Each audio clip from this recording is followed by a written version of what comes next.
كده تحديت الذكاء الاصطناعي في ماينكرافت، يعني هيطلع لي 5 تحديات، ولو فشلت في تحدي واحد بس ماينكرافت هتحذف من عندي للأبد.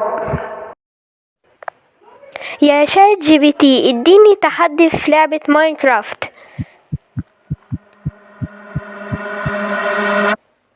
جاهز يا بطل.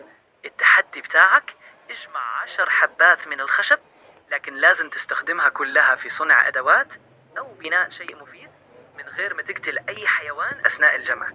مستني أشوف إبداعك. فمن غير كلام كتير كده يلا خلونا نبدأ بالتحدي على طول.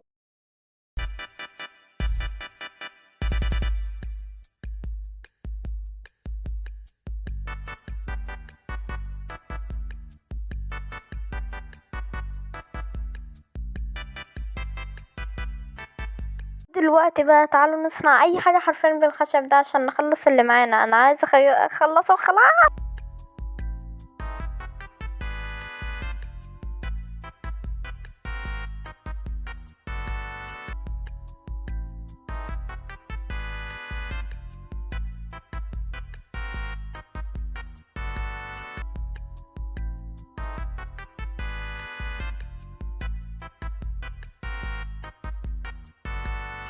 فدلوقتي خلصنا اول تحدي، طبعا يعني انتوا مستنيين ايه على التحدي التاني؟ والان يا شات جي بي تي بعد ما نهيت للتاني تحدي، ايه هو قصدي اول تحدي، ايه هو بقى تاني تحدي معانا في لعبة ماينكرافت؟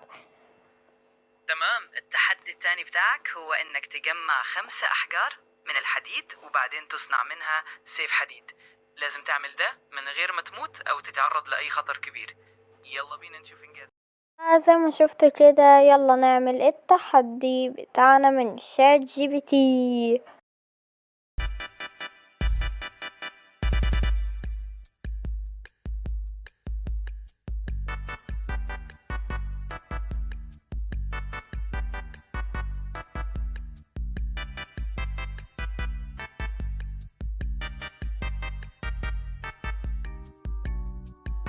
ايه ده يا عم، انت بتكسر كده ليه؟ الفيديو هيبقى طوله سنة يا عم، مد شوية.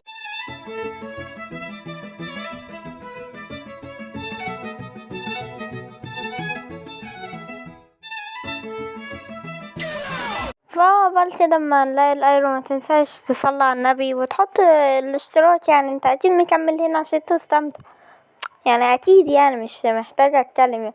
المهم يعني ما تنساش تصلي على النبي، تحط زر الاشتراك عشان قربنا نوصل 1000 مشترك يا معلم بعد زمن طويل. اخيرا لقيت الايرون، فهنصنع لنا بكاكس عشان يتكسر مني وانا يعني نازل له يعني.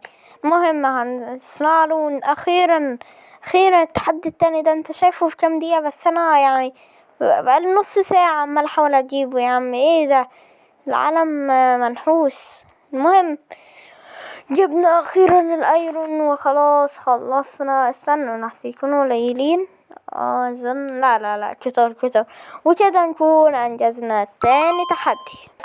يا شات جي بي تي اخيرا خلصت تحديك الرخم ده، فايه هو بقى تالت تحدي معانا؟ مبروك إنك خلصت التحدي الثاني. طيب التحدي الثالث، اطلع على قمة جبل في ماينكرافت، خليك فوق ولو للحظة وبعدين ارجع بأمان لتحت من غير ما تقع أو تموت. خد وقتك في التسلق وأنا مستني أشوفك بتنجح. واصل اعلاني؟ لا ما تحسبش يعني اللي انا اقول لك حط اشتراك بقى او هجيب لك اعلان، اصلا انا مش عارفه احطه يعني. المهم هقول لك صلي على النبي، ولو عليك صلاه صليها عشان يعني احنا داخلين على رمضان وكده بقى. ويلا تمام اوكي، هنا لقينا القريه ودي حلو، تقريبا هي على جبل، تقريبا يعتبر ده جبل صح؟ اظن. المهم احنا هنعتبره جبل عشان الصراحة يعني يعتبر دي الحاجة الوحيدة اللي لقيتها طولها عالي كده، فهنطلع عليها وننزل من غير ما نتدمج وكده نكون خلصنا تالت تحدي معانا. خيرا خلصناه، بطلع شوية كمان يعني عشان يعتبر جبل يعني. مهم وكده نكون خلصنا تالت تحدي، اسهل تحدي اظن فيهم يعني، او تاني اسهل تحدي مش مهم، المهم اللي خلصناه. وكده نكون خلصنا تاني تحدي، نخش على التحدي اللي قبل الأخير. وهل بتتوقع يكون صعب ولا لأ؟ ده اللي هنشوفه. طيب يا شات جي بي تي، دلوقتي خلصت تالت تحدي، فايه هو رابع تحدي معانا في ماينكرافت؟ عاوزين تحدي يكون متوسط، في يعني التحدي الرابع عاوزينه يكون متوسط، مش صعب اوي ولا سهل اوي، فايه هو؟ تمام، خلينا نظبطها. التحدي الرابع يكون إنك تسافر لموقع قرية قريبة من مكانك، تقدر تتاجر مع القرويين وتجيب منهم موارد مفيدة.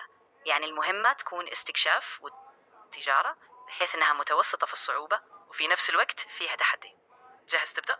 اكيد جاهز، يلا بينا نبدأ على التحدي. شات جي بي تي مش عارف اللي انا في قرية اصلا، فده هيسهل علينا التحدي كتير يعني، حاجة مفيدة برضو كده. فيلا يا شات جي بي تي يا غبي. هدفنا دلوقتي يعني، عشان احنا طبعا مش لاقيين حاجة نعملها. لا مش لاقيين حاجة نعملها، عندنا تحدي يا عم مستر. المهم بقى هندور على كارو طيب نقي شجاع يأكد معايا. انا جبت ايميرالد، ما تسألنيش منين، اكيد مش كرياتيف يعني، لا بجد يا جماعة اكيد مش كرياتيف. المهم ايه يا عمي، عاوزة اتكلم معاك طيب. لا شكله مقموص، خلاص بقى تعالوا كده ندور على واحد غيره. انت بقى بص صالح كده، راجل صالح عليه نور. هنتقايد، عاوز عيش، حلو احنا اللي عاوزين عيش، ماشي. وكده نكون خلصنا رابع تحدي. الفيديو ده سهل يا جماعة، مفهوش ولا تحدي صعب كده.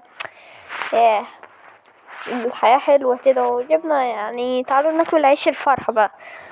ايوه عيش الفرحة، يلا كل العيش جمدان يا جماعة. وكده نكون خلصنا رابع تحدي.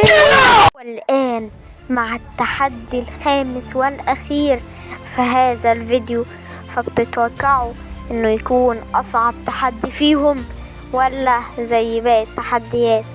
فده اللي هنكتشفه النهاردة. ويلا بينا على التحدي الخامس.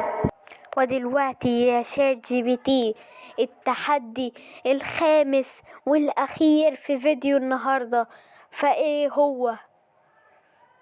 تمام، التحدي الخامس والأخير لازم تروح لمعبد في الصحراء، تدخل جوا وتلاقي الكنز المخفي، لكن من غير ما تقع في أي فخ. لو قدرت تحل اللغز وتحصل على الكنز وترجع بأمان، كده تكون كسبت كل التحديات. ودلوقتي عشان التحدي ده كان من أصعب التحديات، تعالوا أوريكم الرحلة الكاملة من أول ما بدأت من هنا لغاية ما لقيت المعبد أو ما لقيتهوش.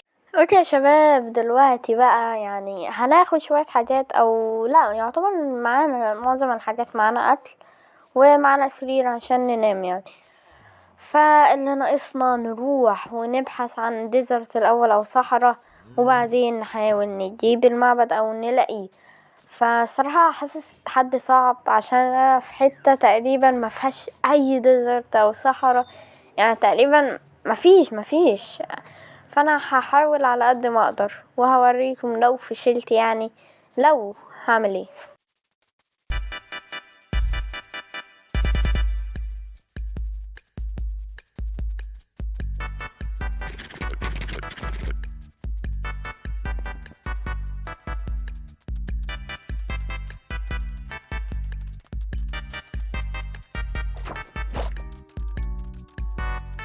والليلة من البحث عدت.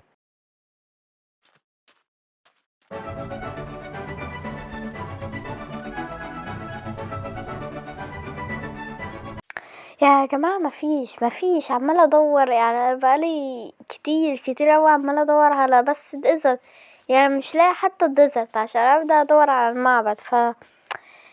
مش عارف يعني، هل هستسلم بالسهولة دي؟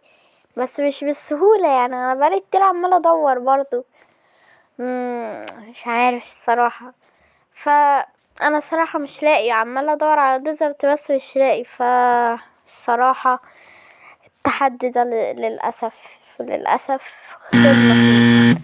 فدلوقتي بقى ايه اللي هنعمله؟ ايه بقى يعني ايه المفيد بقى اللي انت عملته دلوقتي؟ دلوقتي يا شباب، انت دلوقتي شايف الفيديو وصلت لغاية هنا، تمام. هتدخل على التعليقات وتكتب عقاب ليا بقى، اي عقاب تلاقيه حطه، تمام. وانا هختار من بين التعليقات وهنفذه في الفيديو الجاي يعني. فبس كده، كان معاكم مستر حمزة بلوكس، ونراكم في فيديو جديد.